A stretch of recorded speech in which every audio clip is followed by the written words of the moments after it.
Salut à tous les amis, ravi de vous retrouver en extérieur cette fois-ci pour la présentation d'un nouveau produit, un produit que je sais beaucoup d'entre vous attendent. Il s'agit du dernier shampoing de la marque américaine Meguiar's. Vous allez voir, c'est un produit qui est un petit peu unique. On n'a pas encore vu ce genre de shampoing, tout du moins dans la manière de l'utiliser. Vous allez voir, c'est assez intéressant. Et il y a de belles promesses en termes de brillance et surtout en termes de protection. On va le tester pour vous. Voici donc le shampoing qui a été sorti par la marque américaine Meguiar's, donc le hybride céramique Wash & Wax. Donc il fait partie de la gamme hybride. La gamme hybride, vous la connaissez. Il y a déjà la cire rapide, le Quick Detailer. Maintenant, vous allez voir le shampoing. Alors ce shampoing est particulier, pourquoi? Je vous l'ai dit, puisque en réalité, c'est la première fois qu'on voit un shampoing avec deux flacons, deux contenants. Vous avez ici le shampoing à proprement parler dans le grand bidon et juste ici à votre droite, vous avez donc le SiO2 Booster qui est donc en réalité l'élément qui va permettre de pouvoir ajouter du dioxyde de silicium, donc un composé céramique pour littéralement ajouter une protection à chaque lavage sur votre véhicule. Voilà, donc c'est la première fois qu'on voit ça. Meguiar's l'a lancé. Écoutez, il me tarde de tester. Moi, ce que je vous propose, c'est de voir l'utilisation de ce shampoing sur deux véhicules test. Le premier, un véhicule qui n'est pas traité, qui n'a aucune protection, pour voir un petit peu ce que ça apporte en termes de protection générée, et l'autre sur un véhicule traité, pour voir dans quelle mesure il permet de renforcer la protection existante. Alors regardons un peu plus en détail ce que nous propose Meguiar's dans son conditionnement. On voit que le bidon contenant le shampoing a une contenance beaucoup plus importante que le flacon de SiO2 Boost. C'est normal puisque vous allez voir que les dosages ne sont absolument pas les mêmes. Ce qui est très bien pensé, c'est que Meguiar's nous fournit directement le petit bouchon doseur accroché ici au flacon de SiO2 Boost. Donc voilà, vous avez véritablement tout ce qu'il vous faut pour pouvoir doser indépendamment la partie shampoing et la partie SiO2 Boost. Il va falloir au préalable que vous remplissiez votre seau avec 10 à 12 litres d'eau tiède si possible. Ensuite, on va voir donc les différents dosages à la fois du shampoing et de l'agent céramique. Premier élément qu'on va doser, donc le shampoing à l'aide du gobelet doseur. Vous allez voir, il est gradué. Il y a une graduation à 15 ml et une à 30. Dans un seau de 12 litres, là j'ai rempli donc mon seau avec 12 litres d'eau tiède. Je vais donc remplir 3 fois le bouchon en 30 ml. Il faut 90 ml de shampoing dans le seau. Ça va être le premier dosage. Vous allez bien agiter, bien uniformiser votre solution et ensuite vous verserez 15 ml simplement donc de SiO2 Boost à l'intérieur de votre seau à la toute fin.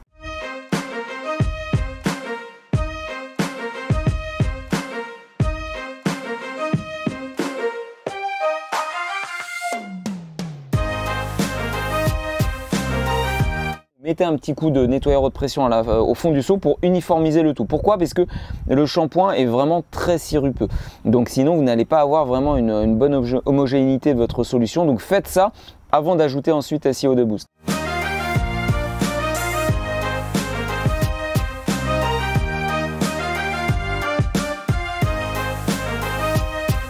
Je vous dis souvent que les shampoings qui sentent bon, ça participe aussi au plaisir de laver le véhicule. Ici, l'odeur de la partie shampoing ressemble un petit peu à ce qu'on pouvait connaître quand on était enfant. Vous savez, le Tang, en fait, la boisson, l'espèce de poudre qu'on mélangeait à l'eau, c'est un peu la même odeur d'orange, je trouve.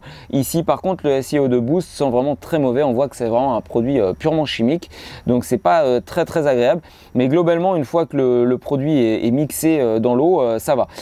Pas énormément de mousse créée. Globalement, on s'attend un peu à, comme tous les shampoings céramiques, à ça. De toute façon, il n'y a pas énormément de mousse créée sur ce type de produit. Alors, première partie du test sur un véhicule qui n'a aucune protection. Il est même contaminé, il n'a jamais véritablement connu un quelconque entretien. J'ai voulu ça dans un premier temps. Pourquoi? Parce que on va voir un petit peu les capacités nettoyantes du shampoing. Alors, ne vous trompez pas, ce shampoing-là n'est pas non plus un shampoing hard avant rénovation. Ça reste un shampoing d'entretien pour le coup. Mais c'est quand même intéressant de voir les capacités nettoyantes de son shampoing parce que ce qu'on demande à un shampoing quand même, c'est aussi de pouvoir nettoyer. C'est le but premier. Donc, premier test sur une base non protégée. On va commencer déjà par une première constatation qui est la glisse du gant sur la carrosserie. Là, je vous l'ai dit, le véhicule, il est absolument pas traité. Il est même contaminé en surface. Pour autant, on a quand même une bonne glisse du gant sur le vernis. Pourquoi? Puisque vous allez remarquer, une fois que vous aurez dosé le shampoing, les deux produits dans le seau, vous allez voir un côté vraiment très visqueux de la solution. Quelque chose qui est assez gras, même sur la main, on le sent. On a comme une pellicule en fait. Donc ça, c'est déjà tout bénef pour éviter donc de créer des micro-rayures sur un support en frottant. Voilà. Ensuite, la voiture présente pas mal de moustiques incrustés sur la face avant. Et là, on voit que avec quelques passages, que les moustiques s'en vont quand même assez facilement. Alors c'est pas non plus un shampoing vraiment décontaminant ou quoi que ce soit, c'est pas ce qu'on lui demande, mais pour autant la capacité nettoyante du shampoing est convenable, ça il n'y a pas de souci. Dès qu'on passe le gant sur la carrosserie, vous voyez, on crée donc un semblant de protection immédiat. On voit qu'il y a cet effet hydrophobe qui est créé. C'est visiblement donc la particule donc SiO2 Boost qui est ajoutée au shampoing, qui ajoute cette protection dès les premiers coups de gant.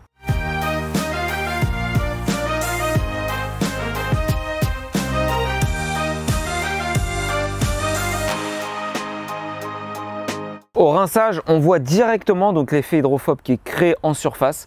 On observe aussi donc un toucher beaucoup plus soft. C'est assez impressionnant les amis pour le coup, puisque vous avez d'autres shampoings quelquefois sur base céramique qui fonctionnent, qui renforcent, mais où l'effet hydrophobe créé est beaucoup moins notable. Là pour le coup, ce shampoing là de Megoyers est très particulier et assez unique en son genre, puisque là l'effet hydrophobe déjà au passage du gant on le voit, et au rinçage c'est immédiat.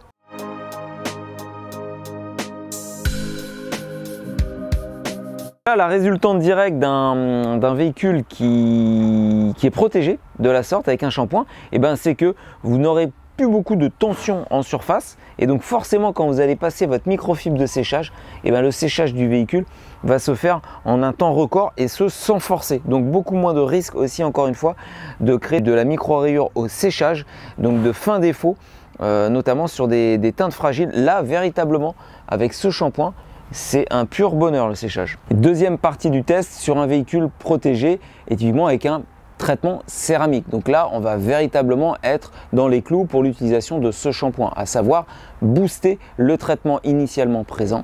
On va renforcer considérablement la pellicule de SiO2, de dioxyde de silicium, qui est la composante même du traitement céramique, grâce justement au SiO2 Boost du shampoing. Le capot a besoin d'un petit boost en termes de rafraîchissement de la protection céramique qui était initialement posée. Pareil, même combat sur base humide, donc vous humidifiez quand même votre base et vous traitez en mouvement rectiligne sans forcer. Donc là on sent véritablement après deux passages là que la texture, le toucher sous le gant change littéralement. On sent véritablement l'action de la protection qui s'opère, et on voit comme sur le véhicule précédent la formation de cette pellicule hydrophobe à venir. On fait un petit coup de rinçage et on va regarder ce qui se passe.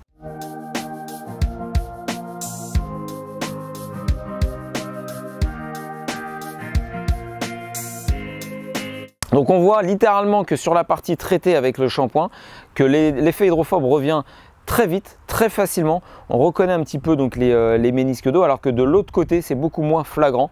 Donc là pour le coup le contrat est rempli. Bien entendu la face avant, le bas du capot qui était encore un tout petit peu moustiqué, c'est parti sans aucun effort. Donc ouais, c'est une très très bonne surprise, un très bon shampoing tant sur la partie nettoyante en phase d'entretien et sur l'ajout de protection.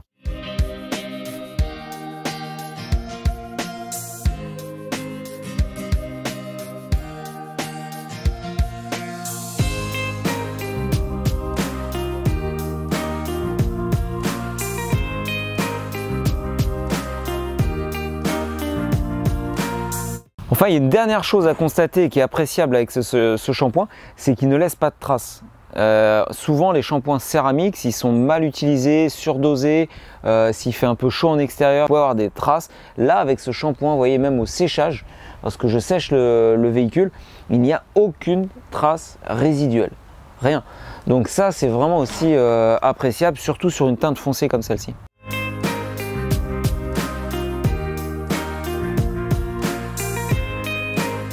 Allez, on passe à la conclusion les amis sur le shampoing, donc le Wash and Wax hybride céramique Wash and Wax, ce que vous voulez. Bref, ce shampoing là honnêtement c'est une très très grande découverte. Moi j'aime beaucoup, j'ai été étonné de la capacité à apporter une protection si rapidement et si efficacement. Quelques chiffres, ce shampoing là vous avez une contenance de la partie shampoing 1,42 litres, donc c'est quand même beaucoup. Ceux qui sont habitués à la gamme Megoyers, c'est à peu près la contenance que vous avez dans l'Ultimate Wash, le shampoing jaune fluo que vous connaissez. Donc ça vous permet à peu près de faire une quinzaine de lavages. pareil, hein, sur la partie donc SiO2 Boost, vous avez un peu plus de 200 ml, 230 je crois, quelque chose comme ça. Pareil, 15 lavages. Globalement, il est proposé à un tarif d'à peu près 35 € pour 15 lavages. Alors certes, ça peut paraître cher, un shampoing à 35 €, mais si on ramène ça à une contenance plus conventionnelle sur du 500 ml et autres, on est globalement dans les clous. Voilà, moi j'ai beaucoup apprécié donc la capacité nettoyante pour un shampoing d'entretien d'une part, l'efficacité de la protection apportée, la glisse que vous obtenez également sur le gant. L'odeur du shampoing m'a quand même assez plu. On a quand même quelque chose d'assez agréable. Et puis la brillance. Pour terminer là-dessus, c'est la brillance. La brillance qui laisse, oui, encore une fois, comme tous les shampoings Meg, on a globalement quelque chose d'assez soutenu, d'assez brillant. Donc ça permet véritablement de mettre en valeur votre véhicule. Voilà, bah écoutez, je crois que tout est dit. Il ne vous reste que plus qu'à le tester par vous-même, à nous faire part de vos commentaires et on se retrouve très vite pour de nouvelles vidéos. Ciao!